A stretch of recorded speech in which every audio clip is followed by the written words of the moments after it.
Hello দর্শক, আসসালামু আলাইকুম। আশা করি সকলে ভালো আছেন। তো দর্শক, দেখতে পাচ্ছেন আমরা কিভাবে আমাদের চাষের জমিতে আমরা কিভাবে ডাটা সবজিগুলো, তো বন্ধুরা দেখতেই পাচ্ছেন এই ডাটা সবজিগুলো খেলে আপনাদের প্রচুর পরিমাণে ভিটামিন হবে এবং আপনারা চাইলে আপনাদের চাষের জমিতেও এই ডাটা সবজিগুলো চাষ করতে পারেন খুব সহজেই।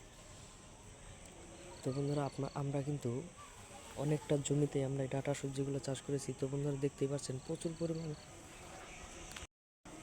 তো বন্ধুরা এই দেখেন আমরা কিভাবে ডাটা সবজিগুলো চাষ করেছি। তো বন্ধুরা, এই ডাটা সবজিগুলো চাষ করে আমরা ভালো ধরনের কিন্তু লাভবান হয়েছি। আপনারা যদি ভালো ধরনের লাভবান হতে চান তাহলে কিন্তু আপনারা খুব সহজেই এই ডাটা সবজিগুলো চাষ করতে পারবেন। তো বন্ধুরা, এই ডাটা সবজিগুলো চাষ করে অনেক কৃষক ভাই এবং আমরাও কিন্তু ভালো ধরনের লাভবান হয়েছি এবং এই ডাটা সবজিগুলো আমরা রেগুলার খেয়ে থাকি। এতে করে এই ডাটা সবজিগুলো আপনারা অনেক কিছু দিয়েই খেতে পারবেন এবং এটা চাষ করা খুবই সহজ এবং আপনারা আপনাদের